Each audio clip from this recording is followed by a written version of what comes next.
Assalamualaikum warahmatullahi taala wabarakatuh.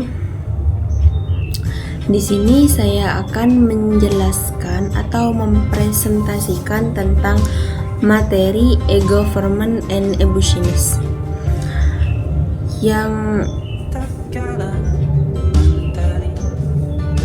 transformasi digital dalam pemerintahan dan bisnis. Agenda pembahasan di sini yaitu pertama tentang e-government terkait dengan definisi dan konsep dasar, tujuan dan manfaat, jenis-jenis e-government, tahapan implementasi.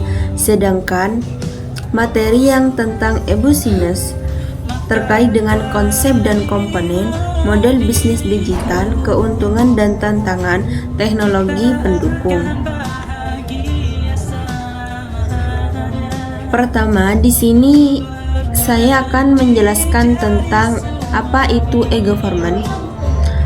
E-government adalah penggunaan teknologi informasi dan komunikasi atau TIK oleh pemerintah untuk meningkatkan efisiensi, transparansi, dan kualitas layanan publik. Transparansi di sini yaitu dalam konteks pemerintahan dan organisasi mengacu pada keterbukaan dan aksesibilitas informasi mengenai kegiatan, kebijakan, dan pengambilan keputusan. Ini berarti informasi tersebut tersedia bagi publik dan pihak-pihak yang berkepentingan, serta mudah diakses dan dipahami. Faktornya yaitu meningkatkan akuntabilitas, mencegah korupsi, membangun kepercayaan, mendorong partisipasi, meningkatkan efisiensi. Dan karakteristik utama tentang e-government yaitu menggunakan platform digital untuk layanan publik, memungkinkan interaksi 24/7 dengan masyarakat. Dulu 24/7 di sini artinya 24 jam layanan tersedia sepanjang hari tanpa henti. 7 hari layanan tersedia setiap hari dalam seminggu tanpa libur. Kemudian meningkatkan transparansi dan akuntabilitas.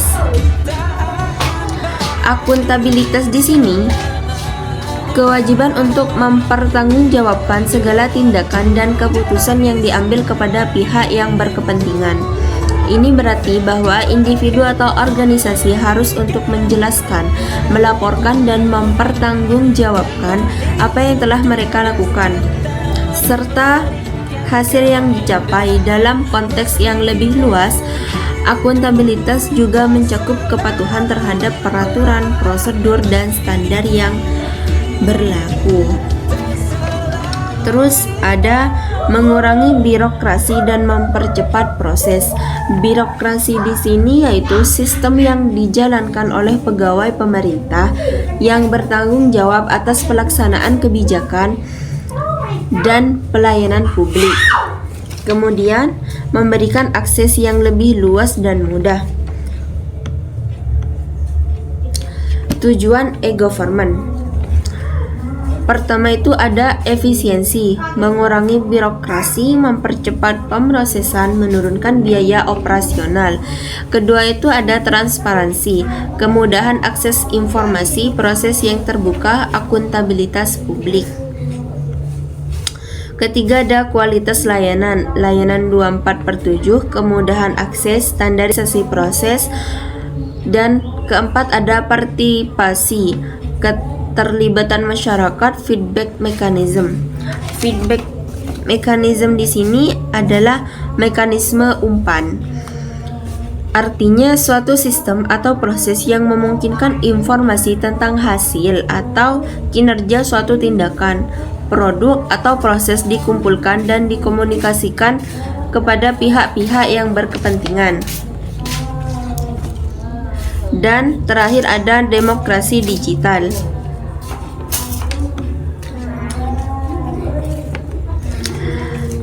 Jenis-jenis e-government. Government to citizen.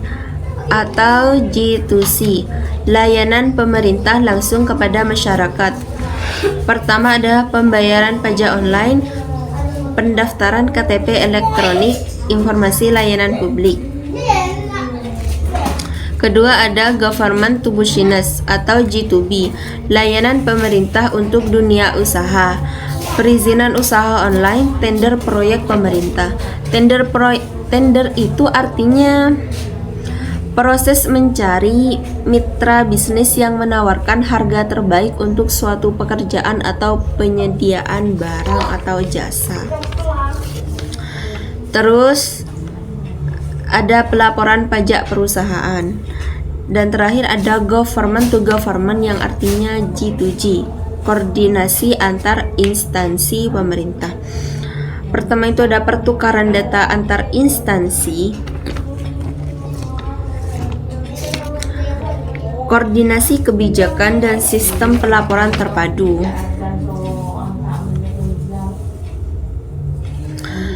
Ada tahapan implementasi e-government.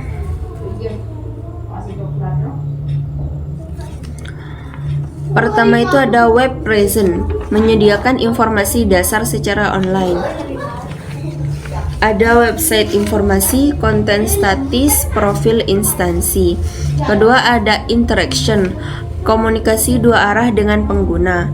Terus ada formulir online, email dan chat, feedback system. Terus ketiga ada transaction, layanan dapat diselesaikan online. Ada pembayaran digital, proses lengkap online, digital certificate. Keempat ada integration, integrasi sistem antar instansi. Pertama ada single sign-on, data sharing, seamless service.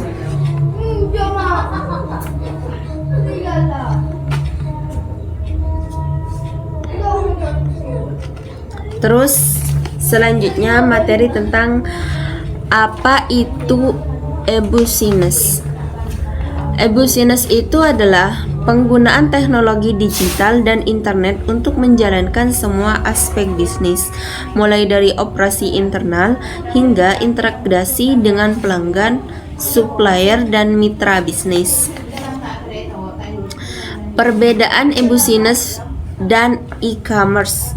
E-commerce itu fokus pada jualan beli online, transaksi digital, platform perdagangan, dan e-business itu seluruh proses bisnis digital, operasi internal dan eksternal.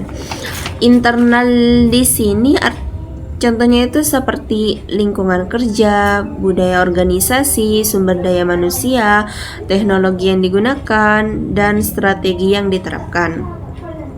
Sedangkan eksternal itu lingkungan ekonomi, politik, sosial, hukum, terus regulasi dan persaingan. Dan terakhir ada ekosistem bisnis lengkap. Di sini ada komponen e-business. E-commerce, platform penjualan dan pembelian online. Pertama itu ada supply chain management. Contohnya itu pengelolaan rantai pasokan, inventory management. Inventory management itu manajemen inventaris. Artinya proses pengelolaan dan pengawasan persediaan barang, mulai dari pemesanan, penyimpanan, hingga distribusi untuk memastikan ketersediaan stok yang optimal dan efisien. Tujuannya adalah memenuhi permintaan pelanggan tanpa kelebihan atau kekurangan stok yang dapat merugikan bisnis. Terus ada vendor relation. Vendor relation itu hubungan vendor, artinya hubungan strategis antara perusahaan dan pemasok atau vendor yang bertujuan untuk membangun kemitraan yang saling menguntungkan dan produktif. Kedua ada customer relationship management. Terdapat database pelanggan, personalisasi layanan, customer support. Terus ketiga ada enterprise resource planning. Ada integrasi sistem internal, manajemen sumber daya, dan ketiga ada pelaporan terpadu. Terus dan keempat ada digital marketing, social media marketing, search engine optimization. Ini bisa disingkat SEO. Artinya praktik mengoptimalkan website dan kontennya agar mendapatkan peningkatan yang lebih tinggi di hasil pencarian mesin telusur. Contohnya itu kayak Google. Terus tujuannya untuk meningkatkan visibilitas website dan menarik lebih banyak pengunjung organik atau tanpa membayar iklan. Jadi gak ada iklannya nanti. Terus terakhir ada konten marketing. Konten marketing itu menggunakan konten sebagai alat utama untuk membangun hubungan dengan calon pelanggan dan mendorong mereka untuk berinteraksi dengan bisnis. Terus ini model e-business. Nah, business itu ada business to consumer atau B2C. Contohnya itu toko online retail, layanan streaming, food delivery, online education. Terus kedua itu ada business to business atau B2B. Contohnya marketplace untuk perusahaan, sistem procurement, software as a service, industrial supplies.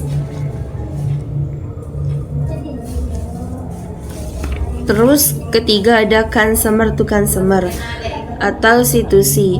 Contohnya platform jual beli individu, marketplace peer to peer, sharing economy, classified ADS. Terus terakhir ada business to government atau B2G. Contohnya tender online, sistem pelaporan, government procurement, compliance reporting. Terus di sini ada keuntungan dan tantangan e-business. Keuntungannya yaitu jangkauan pasar global, operasional 24 per jam, biaya operasional rendah, efisiensi proses, personalisasi layanan, dan data analitik. Tantangannya yaitu keamanan siber, persaingan ketat, ketergantungan teknologi, investasi berkelanjutan, regulasi compliance, digital divide. Terus ada teknologi pendukung. Pertama itu ada cloud computing. Contohnya fleksibilitas sistem, skalabilitas otomatis, efisiensi biaya. Terus kedua ada big data dan analitik. Contohnya business intelligence, predictive analytic, customer insight. Terus ketiga ada mobile technology. Contohnya mobile apps, responsive design, mobile payment. Terus terakhir ada artificial intelligence. Contohnya chatbot, recommendation system, process automation. Terus kesimpulannya di sini. Kesimpulan tentang e-government dan e-business. Keduanya merupakan transformasi digital yang esensial di era modern. Pertama itu ada meningkatkan efisiensi dan transparansi, memberikan nilai tambah bagi stakeholders, memerlukan perencanaan dan implementasi yang matang, berkelanjutan dengan inovasi teknologi. Nah, terima kasih.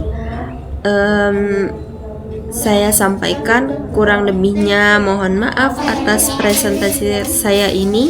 Wassalamualaikum warahmatullahi wabarakatuh.